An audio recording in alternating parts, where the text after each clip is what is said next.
ਜੇਤਾ JIO ਪਿੰਡ ਸਭ ਤੇਰਾ,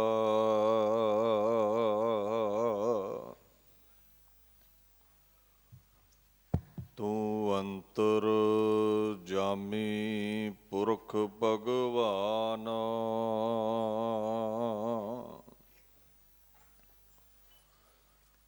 ਦਾਸਨ ਦਾਸ ਕਹੈ ਜਨ ਨਾਨਕ,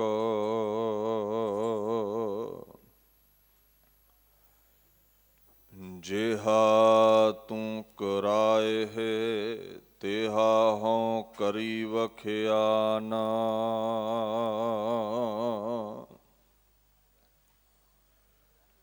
ਮੂਕ ਉਚਰੈ ਸ਼ਾਸਤਰ ਖਟ,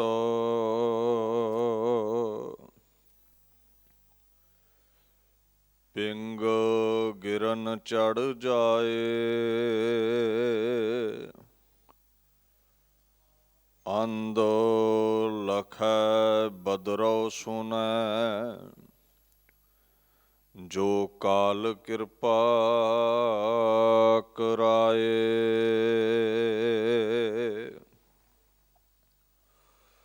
ਚਵਰ ਛਤਰ ਤਖਤ ਦੇ ਮਾਲਕ ਸਾਹਿਬ ਸ੍ਰੀ ਗੁਰੂ ਗ੍ਰੰਥ ਸਾਹਿਬ ਜੀ ਦੀ ਪਵਿੱਤਰ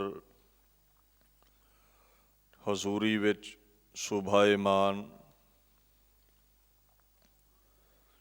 ਗੁਰੂ ਸਰੂਪ ਗੁਰੂ ਪਿਆਰੀ ਖਾਲਸਾ ਸਾਧ ਸੰਗਤ ਦੀ ਫਤਿਹ ਪ੍ਰਵਾਨ ਕਰੋ। ਵਾਹਿਗੁਰੂ ਜੀ ਕਾ ਖਾਲਸਾ, ਵਾਹਿਗੁਰੂ ਜੀ ਕੀ ਫਤਿਹ। ਧੰਨ ਧੰਨ ਸ੍ਰੀ ਗੁਰੂ ਹਰਕ੍ਰਿਸ਼ਨ ਸਾਹਿਬ ਸੱਚੇ ਪਾਤਸ਼ਾਹ ਜੀ ਦੇ ਪਵਿੱਤਰ ਸਥਾਨ ਗੁਰਦੁਆਰਾ ਸ਼੍ਰੀ ਬੰਗਲਾ ਸਾਹਿਬ ਵਿਖੇ ਆਪ ਸਰਬੱਤ ਸੰਗਤਾਂ ਹਾਜ਼ਰੀਨ ਹੋ। ਬੜੇ ਪ੍ਰੇਮ ਸਹਿਤ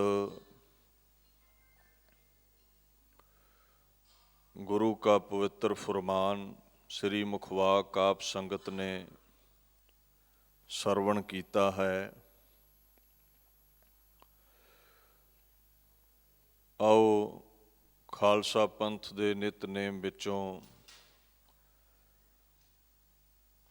ਜੋ ਤੋਇ ਪ੍ਰਸਾਦ ਸੋਈਏ ਸ਼੍ਰੀ ਗੁਰੂ ਗੋਬਿੰਦ ਸਿੰਘ ਮਹਾਰਾਜ ਜੀ ਦੀ ਪਵਿੱਤਰ ਬਾਣੀ ਹੈ, ਉਸ ਪਾਕ ਬਾਣੀ ਦੀ ਵਿਚਾਰ ਦੇ ਨਾਲ ਜੁੜ ਕੇ ਸਮੇਂ ਨੂੰ, ਜੀਵਨ ਨੂੰ ਸਫਲਾ ਕਰੀਏ। ਸਤਨਾਮ ਸ੍ਰੀ ਵਾਹਿਗੁਰੂ ਸਾਹਿਬ ਜੀ। ਮਾਤੇ ਮਤੰਗ ਜਰੇ ਜਰ ਸੰਗ, ਅਨੂਪ ਉਤੰਗ ਸੁਰੰਗ ਸਵਾਰੇ। ਸਾਹਿਬ ਗੁਰੂ ਗੋਬਿੰਦ ਸਿੰਘ ਪਾਤਸ਼ਾਹ ਇਹਨਾਂ ਪਾਕ ਅਲਫਾਜ਼ਾਂ ਦੇ ਵਿੱਚ ਵੈਰਾਗ ਦਾ ਉਪਦੇਸ਼ ਦਿੰਦੇ ਨੇ। ਦੇਖੋ, ਜਿਹੜੀ ਗੁਰਾਂ ਦੀ ਬਾਣੀ ਹੈ, ਅੰਮ੍ਰਿਤ ਸ਼ਬਦ ਅੰਮ੍ਰਿਤ ਹਰ ਬਾਣੀ, ਸਤਿਗੁਰ ਸੇਵਿਆ ਹਿਰਦੈ ਸਮਾਣੀ। ਨਾਨਕ ਅੰਮ੍ਰਿਤ ਨਾਮ ਸਦਾ ਸੁਖ ਦਾਤਾ, ਪੀ ਅੰਮ੍ਰਿਤ ਸਭ ਭੁੱਖ ਲਹੈ ਜਾਵਣਿਆ। ਕਹਿੰਦੇ ਗੁਰਾਂ ਦੀ ਬਾਣੀ ਨੂੰ ਸੁਣਨ ਵਾਲਾ, ਪੜ੍ਹਨ ਵਾਲਾ, ਹਿਰਦੇ ਵਿੱਚ ਟਿਕਾਉਣ ਵਾਲਾ, ਗੁਰਾਂ ਦੀ ਸੇਵਾ ਕਰਨ ਵਾਲਾ ਇਸ ਅੰਮ੍ਰਿਤਮਈ ਬਾਣੀ ਦੇ ਨਾਲ ਰੱਜ ਜਾਂਦਾ ਹੈ। ਭਾਵ ਉਸ ਦੀ ਤ੍ਰਿਸ਼ਨਾ ਮੁੱਕ ਜਾਂਦੀ ਹੈ। ਸਭ ਭੁੱਖ ਲਹਿ ਜਾਵਣਿਆ, ਮੰਗਣਾ ਉਸ ਦਾ ਮੁੱਕ ਜਾਂਦਾ ਹੈ, ਭੁੱਖਾਂ ਉਹਦੀਆਂ ਲਹਿ ਜਾਂਦੀਆਂ ਨੇ, ਵਿਕਾਰਾਂ ਤੋਂ ਬਚ ਜਾਂਦਾ ਹੈ। ਉਸ ਨੂੰ ਕਿਸੇ ਦੇ ਅੱਗੇ ਝੋਲੀ ਅੱਡਣੀ ਨਹੀਂ ਪੈਂਦੀ। ਬਾਣੀ ਪੜ੍ਹਨ ਸੁਣਨ ਦਾ ਪ੍ਰਤਾਪ ਐਸਾ ਹੈ। ਸੋ ਐਸੀ ਜਿਹੜੀ ਅਗੰਮੀ ਬਾਣੀ ਹੈ, ਗੁਰੂ ਪਾਤਸ਼ਾਹ ਪ੍ਰਗਟ ਕਰਦੇ ਨੇ। ਮਹਾਰਾਜ ਕਹਿੰਦੇ ਨੇ ਮਾਤੇ ਮਤੰਗ, ਮਾਤੇ ਦਾ ਜਿਹੜਾ ਭਾਵ ਹੈ, ਇਸ ਦਾ ਮਤਲਬ ਹੈ ਨਸ਼ੇ ਵਿੱਚ ਮਸਤ ਹੋਣਾ। ਮਤ ਦਾ ਦੂਸਰਾ ਭਾਵ ਹੈ ਮਤਵਾਲੇ ਹੋਣਾ, ਅਹੰਕਾਰੀ ਹੋਣਾ। ਮਤ ਲਫ਼ਜ਼ ਮੱਧੇ ਲਈ ਵੀ ਆਇਆ ਹੈ, ਸ਼ਰਾਬ ਲਈ ਵੀ ਆਇਆ ਹੈ। ਮਹਾਰਾਜ ਕਹਿੰਦੇ ਦੁਨੀਆ ਦੇ ਉੱਤੇ ਬੜੇ ਬੜੇ ਰਾਜੇ ਹੋਏ ਨੇ ਜਿਨ੍ਹਾਂ ਦੇ ਪਾਸ ਮਾਤੇ ਹਾਥੀ ਸਨ, ਮਸਤ ਹਾਥੀ ਸਨ। ਇਹ ਮਤ ਲਫ਼ਜ਼ ਗੁਰੂ ਗ੍ਰੰਥ ਸਾਹਿਬ ਪਾਤਸ਼ਾਹ ਵਿੱਚ ਵੀ ਬੜਾ ਵਰਤਿਆ ਹੈ। ਮਨ ਮੈਂ ਮਤ ਮੈਗਲ ਮਿਕਦਾਰਾ। ਕਹਿੰਦੇ ਮਨ ਹੰਤਾ ਵਿੱਚ, ਹੰਕਾਰ ਵਿੱਚ ਇਉਂ ਮਸਤ ਹੈ ਜਿਵੇਂ ਹਾਥੀ ਮਸਤ ਹੁੰਦਾ ਹੈ। ਤੇ ਉਹ ਮਸਤੀ 'ਚ ਹਾਥੀ ਉਜਾੜਾ ਬੜਾ ਕਰਦਾ। ਇੱਦਾਂ ਵਿਕਾਰਾਂ ਵਿੱਚ, ਹੰਕਾਰ ਵਿੱਚ ਮਸਤ ਇਨਸਾਨ ਉਜਾੜਾ ਕਰਦਾ ਹੈ। ਆਪਣੇ ਇਸ ਸੁੰਦਰ ਸਰੂਪ ਦਾ, ਮਨੁੱਖੇ ਜਾਮੇ ਦਾ ਉਜਾੜਾ ਕਰ ਬੈਠਦਾ ਹੈ, ਨੁਕਸਾਨ ਕਰ ਬੈਠਦਾ ਹੈ, ਵਿਕਾਰਾਂ ਵਿੱਚ, ਕਾਮ ਕ੍ਰੋਧ ਵਿੱਚ ਗਲਤਾਨ ਰਹਿ ਕੇ। ਜਿਹੜਾ ਮਤੰਗ ਲਫ਼ਜ਼ ਹੈ, ਇਹ ਵੀ ਗੁਰੂ ਗ੍ਰੰਥ ਸਾਹਿਬ ਪਾਤਸ਼ਾਹ ਦੀ ਬਾਣੀ ਵਿੱਚ ਆਉਂਦਾ ਹੈ। ਗੋਬਿੰਦ ਗੁਪਤ ਹੋਏ ਰਹਿਓ ਨਿਆਰੋ, ਮਾਤੰਗ ਮਤ ਅਹੰਕਾਰ। ਹੰਕਾਰੀ ਬੰਦੇ ਤੋਂ ਰੱਬ ਗੁਪਤ ਹੈ। ਹੰਕਾਰ ਦੇ ਪਰਦੇ ਵਿੱਚ ਰਹਿਣ ਵਾਲੇ ਇਨਸਾਨ ਨੂੰ ਰੱਬ ਨਜ਼ਰ ਹੀ ਨਹੀਂ ਆਉਂਦਾ। ਜਿਹੜੇ ਹਾਥੀ ਦੀ ਨਿਆਈ ਹੰਕਾਰ ਵਿੱਚ ਮਸਤ ਰਹਿੰਦੇ ਨੇ। ਖੈਰ, ਕਹਿੰਦੇ ਰਾਜਿਆਂ ਦੇ ਕੋਲ ਬੜੇ ਬੜੇ ਮਸਤ ਹਾਥੀ ਸਨ। ਜਰੇ ਜਰ ਸੰਗ। ਜਰੇ ਤੋਂ ਭਾਵ ਹੈ ਜਟਤ, ਜੜੇ ਹੋਏ। ਕਾਹਦੇ ਨਾਲ? ਜਰ ਦੇ ਨਾਲ। ਜਰ ਦਾ ਮਤਲਬ ਹੈ ਸੋਨਾ। ਇੰਨੇ ਅਮੀਰ ਰਾਜੇ ਸਨ ਜਿਨ੍ਹਾਂ ਦੇ ਹਾਥੀ ਵੀ ਸੋਨੇ ਨਾਲ ਸ਼ਿੰਗਾਰੇ ਸਨ।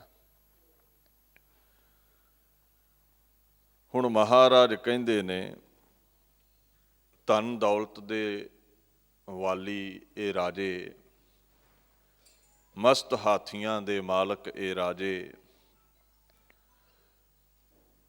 ਇਹਨਾਂ ਦੇ ਕੋਲ ਅਨੂਪ ਉਤੰਗ ਸੁਰੰਗ ਸੁਵਾਰੇ।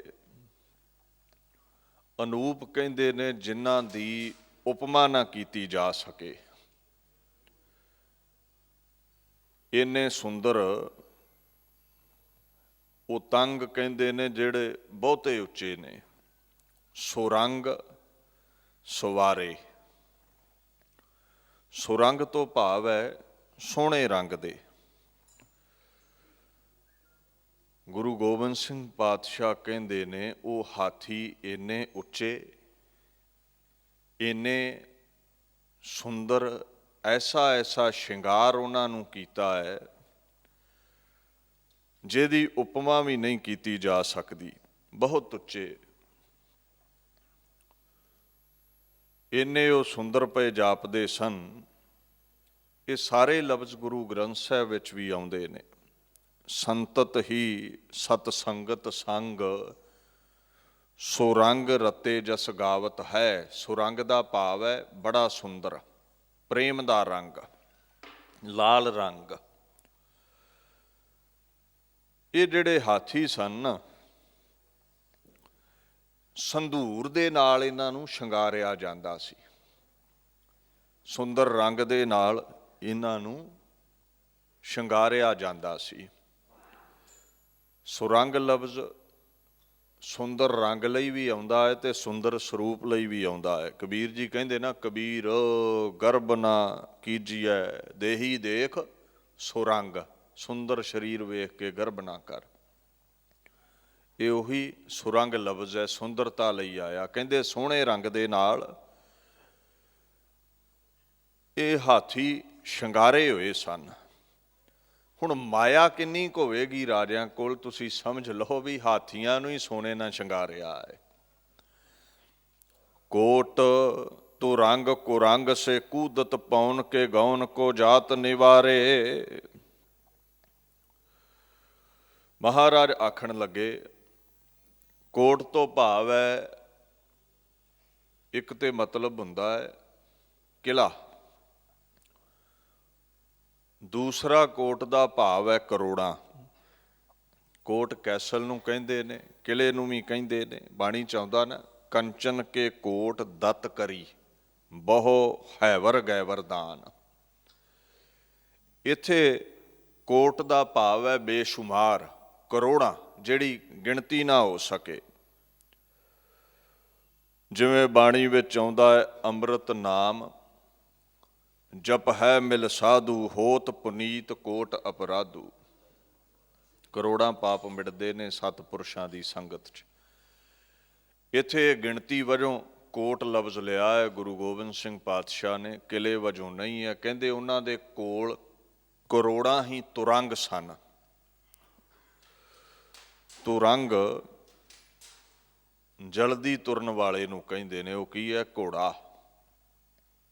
जिहदी जिहड़ी गति है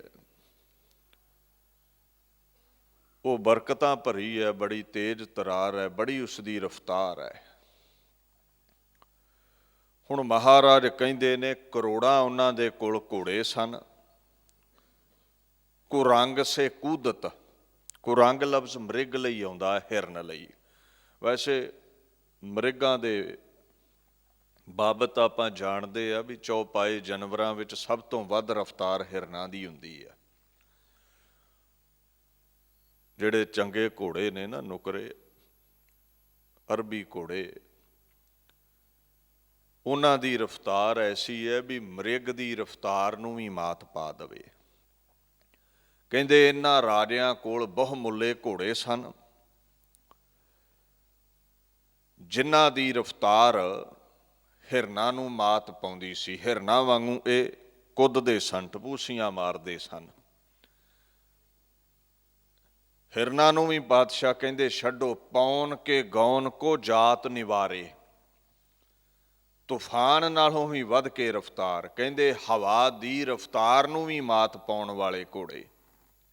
एडे एडे महंगे ते सुंदर इन्हां दे कोल घोड़े सन। गौण मतलब है फिरना तुरना। हवा दे गौण नूं पिछे छड्डण वाले इन्हां दे कोल घोड़े सन। निवारे तो भाव है रोक देना, वर्ज देना, पिछे छड़ देना। जिवें बाणी च आउंदा है ना दर्द निवारे जाके आपे, खात्मा कर देना। भी हवा नूं भी शर्मिंदियां करन वाली रफ्तार। सो अगे महाराज कहंदे ने भारी भुजान के भूप भली बिद न्यावत सीस ना जात विचारे। हुण पातशाह आखण लगे भुज दा मतलब की है? जो भुंचण विच मदद करे, भोजन खाण विच मदद करे। भाव ये बाहां जिस नाल भोजन करीदा है। हुण लफ्ज़ वरतिया है गुरु ग्रंथ साहिब विच भी, भुज बल बीर ब्रह्म सुख सागर गरत परत गै लिहो अंगुरिया। इत्थे है भारी भुजान, भारियां भुजावां वाला। गुरु ग्रंथ साहिब विच ये लफ्ज़ आया परमात्मा लई। इत्थे महाराज वरत रहे ने सूरबीरां लई, जिहदियां भुजावां विच बड़ा बल है। भूप भली बिद न्यावत सीस ना जात विचारे। कहंदे ऐसे ऐसे सूरबीर होए ने, ऐसा उन्हां दीयां भुजावां दे विच बल सी, बरकत सी। दूर तीक जिन्हां दी पहुंच सी, बड़े अजमती सन, ताकतवर सन। भूप लफ्ज़, भू कहंदे ने धरती नूं, पत जो धरती दा मालक है। भली प्रकार दे नाल ਚੰਗੀ ਤਰਤੀਬ ਦੇ ਨਾਲ, ਜੁਗਤੀ ਦੇ ਨਾਲ, ਚੰਗੀ ਤਰ੍ਹਾਂ ਇਹਨਾਂ ਬਾਹੂਬਲੀ ਰਾਜਿਆਂ ਦੇ ਅੱਗੇ ਬੜੇ ਬੜੇ ਸੂਰਬੀਰ ਝੁਕਦੇ ਸਨ। ਐਸੇ ਐਸੇ ਬਲੀ ਭੂਪ ਹੋਏ ਨੇ ਜਿਨ੍ਹਾਂ ਅੱਗੇ ਬੜੇ ਬੜੇ ਰਾਜੇ ਝੁਕਦੇ ਸਨ। ਚੱਕਰਪਤ ਰਾਜੇ ਜਿਹੜੇ ਨੇ ਨਾ, ਕਈਆਂ ਦੇਸ਼ਾਂ ਨੂੰ ਜਿੱਤਣ ਵਾਲੇ ਰਾਜੇ, ਐਸੇ ਸੂਰਬੀਰ ਹੋਏ ਨੇ ਜਿਨ੍ਹਾਂ ਬੜੇ ਬੜੇ ਚੱਕਰਪਤੀਆਂ ਨੂੰ ਹੀ ਝੁਕਾ ਦਿੱਤਾ ਹੈ, ਜਿਨ੍ਹਾਂ ਦੀਆਂ ਭੁਜਾਵਾਂ ਦੇ ਬਲ ਅੱਗੇ ਵੱਡੇ ਵੱਡੇ ਰਾਜੇ ਵੀ ਹਾਰ ਮੰਨ ਗਏ। ਕਹਿੰਦੇ ਨਿਆਵਤ ਸੀਸ ਨਾ ਜਾਤ ਵਿਚਾਰੇ, ਔਰ ਉਹਨਾਂ ਦੀ ਗਿਣਤੀ ਕੀ ਹੈ, ਸਿਰ ਨਿਭਾਉਣ ਵਾਲਿਆਂ ਦੀ, ਮਹਾਨ ਸੂਰਬੀਰਾਂ ਦੇ ਅੱਗੇ ਕਹਿੰਦੇ ਇਹ ਵਿਚਾਰ ਕਰਨ ਦਾ ਕੋਈ ਫਾਇਦਾ ਨਹੀਂ ਹੈ, ਕਿਉਂਕਿ ਗਿਣਤੀ ਹੋ ਹੀ ਨਹੀਂ ਸਕਦੀ। ਏਡੇ ਏਡੇ ਬਲੀ ਸੂਰਮੇ, ਔਰ ਉਹਨਾਂ ਅੱਗੇ ਇੰਨੇ ਕੁ ਭੂਪ ਚੁੱਕਦੇ ਰਹੇ ਨੇ ਜਿਨ੍ਹਾਂ ਦੀ ਗਿਣਤੀ ਨਹੀਂ ਹੋ ਸਕਦੀ। ਮਹਾਰਾਜ ਕਹਿੰਦੇ ਹੁਣ ਇੱਧਰ ਉੱਧਰ ਨਜ਼ਰ ਦੌੜਾ ਕੇ ਵੇਖ, ਏਤੇ ਭਏ ਤੋ ਕਹਾ ਭਏ ਭੂਪਤ, ਅੰਤ ਕਉ ਨਾਂਗੇ ਹੀ ਪਾਏ ਪਧਾਰੇ। ਕਹਿੰਦੇ ਜਿਨ੍ਹਾਂ ਕਦੇ ਪੈਰ ਜ਼ਮੀਨ ਤੇ ਨਹੀਂ ਸੀ ਲਾਇਆ, ਘੋੜੇ ਹਾਥੀਆਂ ਦੀ ਸਵਾਰੀ ਕਰਨ ਵਾਲੇ, ਬੜੇ ਬੜੇ ਜਿਨ੍ਹਾਂ ਦੇ ਕਦਮਾਂ ਤਲੇ ਗਲੀਚੇ ਵਿਛੇ ਰਹਿੰਦੇ ਸਨ, ਦੀਨ ਦੁਨੀਆ ਦੇ ਮਾਲਕ ਗੁਰੂ ਗੋਬਿੰਦ ਸਿੰਘ ਪਾਤਸ਼ਾਹ ਕਹਿੰਦੇ ਜਿਹੜੇ ਇੰਨੇ ਵੱਡੇ ਵੱਡੇ ਰਾਜੇ ਹੋਏ ਨੇ, ਏਤੇ ਭਏ ਜਿਹੜੇ ਪੈਦਾ ਹੋਏ ਨੇ, ਤੋ ਕਹਾ ਭਏ ਭੂਪਤ, ਅੱਜ ਕਿੱਥੇ ਗਏ ਨੇ ਉਹ? ਅੱਜ ਕਿਧਰੇ ਉਹਨਾਂ ਦਾ ਜ਼ਿਕਰ ਨਹੀਂ ਮਿਲਦਾ। ਏਤੇ ਦਾ ਮਤਲਬ ਹੈ ਇੰਨੇ, ਬਹੁਤ ਸਾਰੇ, ਜਿਨ੍ਹਾਂ ਦੀ ਗਿਣਤੀ ਨਾ ਹੋ ਸਕੇ। ਜਿਵੇਂ ਗੁਰੂ ਗ੍ਰੰਥ ਸਾਹਿਬ ਵਿੱਚ ਆਉਂਦਾ ਨਾ, ਏਤੇ ਕੀਤੇ ਹੋਰ ਕਰੇ ਤਾਂ ਆਖ ਨਾ ਸਕੈ ਕਈ ਕੇ। ਕੀ ਆਖਿਆ ਜਾ ਸਕਦਾ ਹੈ? ਬੜੇ ਉਸਨੇ ਪੈਦਾ ਕੀਤੇ ਨੇ। ਹੁਣ ਕਿੱਥੇ ਗਏ ਨੇ ਉਹ ਜਿਹੜੇ ਏਡੇ ਏਡੇ ਸੂਰਬੀਰ ਰਾਜੇ ਸਨ? ਭੂਪਤ, ਧਰਤੀ ਦੇ ਮਾਲਕ, ਧਰਤੀ ਦੇ ਪਤੀ, ਅੰਤ ਕੋ ਨਾਂਗੇ ਹੀ ਪਾਏ ਪਧਾਰੇ। ਪਰ ਇੱਕ ਗੱਲ ਤੈਅ ਹੈ, ਕਹਿੰਦੇ ਜਦੋਂ ਗਏ ਨੇ ਨਾ ਨੰਗੇ ਪੈਰੀਂ ਤੇ ਨੰਗੇ ਤਨ, ਉਹ ਜਾਂਦੇ ਦੁਨੀਆ ਨੇ ਜ਼ਰੂਰ ਵੇਖੇ ਨੇ। ਬੜੇ ਬੜੇ ਸ਼ਮਿਆਨਿਆਂ ਵਿੱਚ ਰਹਿਣ ਵਾਲੇ, ਬੜੇ ਬੜੇ ਗਲੀਚਿਆਂ ਤੇ ਚੱਲਣ ਵਾਲੇ, ਬੜੀਆਂ ਸੁੰਦਰ ਸੇਜਾਂ ਮੰਨਣ ਵਾਲੇ, ਲੱਖਾਂ ਘੋੜੇ ਹਾਥੀਆਂ ਫੌਜਾਂ ਦੇ ਮਾਲਕ, ਸੁੰਦਰ ਪੁਸ਼ਾਕੇ ਪਹਿਨਣ ਵਾਲੇ। ਮਹਿਲਾਂ ਵਿੱਚ ਪੁਸ਼ਾਕ ਹੋਰ ਹੈ, ਰਾਜ ਮਹਿਲ ਵਿੱਚ ਪੁਸ਼ਾਕ ਹੋਰ ਹੈ, ਮਸਲਤ ਵਿੱਚ ਪੁਸ਼ਾਕ ਹੋਰ ਹੈ, ਆਰਾਮ ਵੇਲੇ ਪੁਸ਼ਾਕ ਹੋਰ ਹੈ, ਤੇ ਅੱਜ ਨੰਗੇ ਹੀ ਚਲੇ ਗਏ ਦੁਨੀਆ ਤੋਂ। ਕਾਲ ਨੰਗਿਆਂ ਨੂੰ ਅੱਗੇ ਲਾ ਕੇ ਲੈ ਗਿਆ। ਸੋ ਮਹਾਰਾਜ ਇਹ ਗੱਲ ਇੱਥੇ ਸਮਝਾਉਂਦੇ ਨੇ, ਜਿਹੜਾ ਅੰਤ ਦਾ ਸਮਾਂ ਹੈ। ਅੰਤ ਕੀ ਹੈ? ਜ਼ਿੰਦਗੀ ਦੀ ਜਿੱਥੇ ਹੱਦ ਮੁੱਕੇਗੀ, ਜਿੱਥੇ ਸਮਾਪਤੀ ਹੋਵੇਗੀ, ਓੜਕ ਨੂੰ ਜਦੋਂ ਖਾਤਮਾ ਹੋਵੇਗਾ। ਜਿਵੇਂ ਬਾਣੀ ਚ ਆਉਂਦਾ ਨਾ, ਅੰਤ ਕੀ ਬਾਰ ਨਹੀਂ ਕਛ ਤੇਰਾ। ਮਹਾਰਾਜ ਕਹਿੰਦੇ ਫਿਰ ਘੋੜੇ ਹਾਥੀ ਗਲੀਚੇ ਇੱਥੇ ਹੀ ਰਹਿ ਜਾਂਦੇ ਨੇ, ਤੇਰਾ ਕੁਝ ਵੀ ਨਹੀਂ ਹੈ। ਇੱਕ ਦੁਨੀਆ ਦੀ ਇਸ ਰਚਨਾ ਵਿੱਚ ਅਸੂਲ ਹੈ, ਆਵਹਿ ਨੰਗੇ ਜਾਹੇ ਨੰਗੇ ਵਿਚਹਿ ਕਰਹਿ ਵਿਥਾਰ। ਕਹਿੰਦੇ ਆਉਣਾ ਵੀ ਨੰਗਿਆਂ ਹੀ ਹੈ ਤੇ ਜਾਣਾ ਵੀ ਨੰਗਿਆਂ ਹੀ ਹੈ। ਉਹਦੇ ਦਰਮਿਆਨ ਅਸੀਂ ਵਿਸਥਾਰ ਬੜਾ ਕਰਦੇ ਹਾਂ, ਕਮਾਈ ਕਰਦੇ ਹਾਂ, ਮਹਿਲ ਮਾੜੀਆਂ ਦੇ ਮਾਲਕ ਬਣਦੇ ਹਾਂ।